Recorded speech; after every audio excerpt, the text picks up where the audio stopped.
Good morning, and a warm welcome to your show, Sunny Mornings, Venice Beach.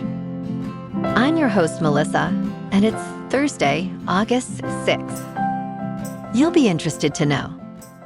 35 years ago, today, in 1991, the first website went live, presenting an accessible guide to the new World Wide Web and demonstrating how hyperlinked documents could be shared across the emerging global network.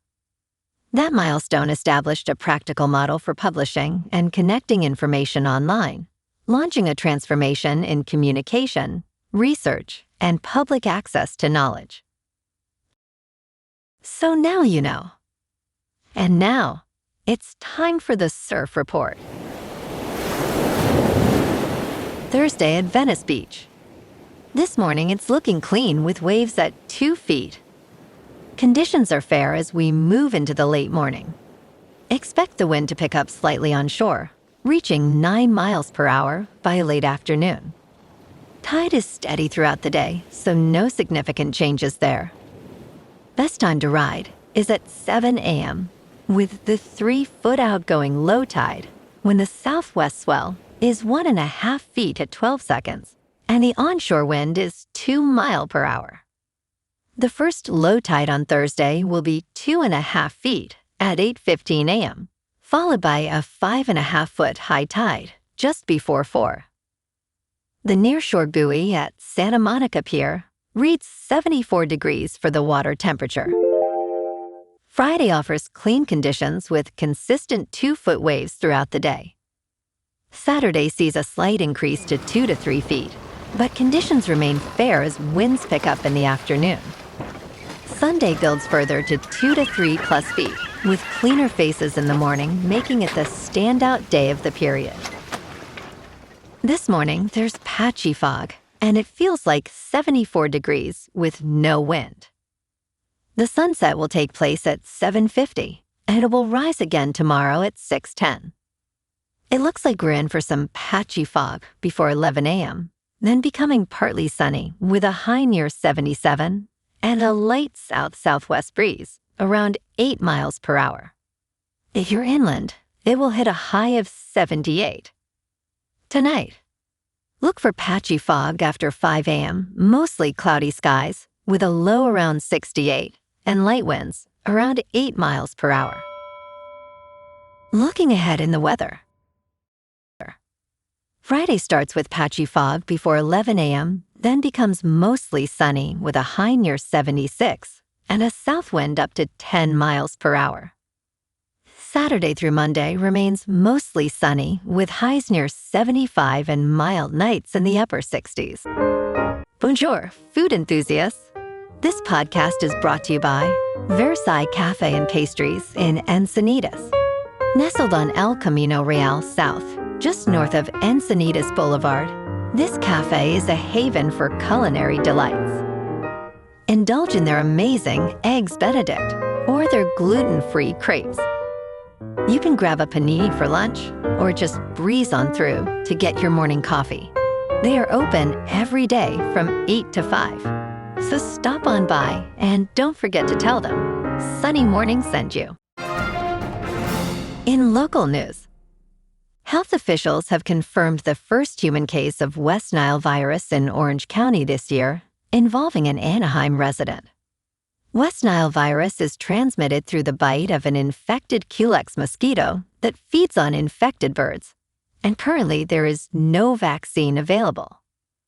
While most infected individuals do not show symptoms, some may experience mild flu-like symptoms, and less than 1% may develop severe illness affecting the central nervous system. Dr. Regina Chinsiu Kwong emphasized that West Nile virus is endemic in Orange County, with multiple detections indicating a potentially intense season ahead. Residents are advised to take precautions, including using insect repellent and draining standing water.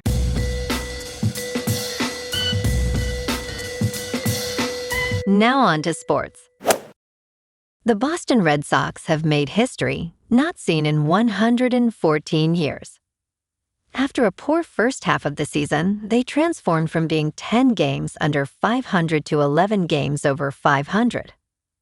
On Wednesday, the Red Sox defeated the Chicago White Sox 4-0, completing a sweep of a 3-game series. They have now won their 9th consecutive series, a streak not seen since 1912. That year, the Red Sox finished with a record of 105 wins and 47 losses, winning the World Series against the New York Giants. In local sports, the Dodgers are in rough shape right now. They dropped Game 3 to the Cubs yesterday, 7-6, getting swept in Chicago despite a monster day from Shohei Ohtani. 3 hits, 2 homers, 3 RBIs. Mookie Betts went 4 for 5, but it wasn't enough. That's 6 straight losses now, and LA sits at 69-46. The good news: Ohtani's knee is progressing well. He's working through plyometrics and long toss, won't rush his return to the mound, but he's still raking at the plate, nearly 300 with 26 homers.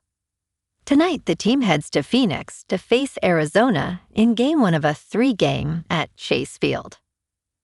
Roki Sasaki takes the ball against Merrill Kelly in what shapes up as a pitcher's duel. This road trip is a chance to snap the skid and get back on track down the stretch. Meanwhile, the Rams just took a major step toward the biggest off-season story in football. Aaron Donald formally worked out for LA on Wednesday in full pads and helmet, his first real test since retiring 2.5 years ago. The legendary defensive tackle spent all 10 seasons with the Rams, racking up 111 sacks before stepping away. If he decides to return, pairing him with Myles Garrett up front would create one of the most fearsome defensive lines in years. A decision is expected after the team wraps training camp this week. In top news, the cyclosporiasis outbreak linked to shredded iceberg lettuce has expanded to 15 states. 6 states have been added since the last update. According to the Food and Drug Administration, there are now cases in Arkansas, Iowa, Missouri, Nebraska, New Hampshire, and North Carolina. A total of 6,358 illnesses have been reported amid the outbreak, and the number is expected to rise. 2 deaths have been reported in Michigan involving individuals with significant underlying health conditions. Taylor Farms has issued a voluntary recall of iceberg lettuce sourced from central Mexico. Consumers are advised to discard or return the lettuce. In business news, Bank of America spends more than $250 million a year covering GLP-1 weight loss drugs for its employees, CEO Brian Moynihan told CNBC on Wednesday. The company allocates more than $2 billion annually on healthcare for its approximately 211,000 employees, with GLP-1 medications now making up roughly 13% of all healthcare spending. Moynihan noted, "We spend about $250 million or more on GLPs, and that's up from 4 or 5 years ago." He emphasized the importance of providing valuable benefits, despite some employees potentially leaving the company before realizing long-term health savings. In crypto movement, Bitcoin is up 1% to about $65,000. Ethereum is up 2% to just over 1,900. And XRP is down 2% to $1.04. Moving on to a more local vibe. In our community spotlight on health and wellness, we are working with a national Pilates studio to bring you some free classes, so listen up.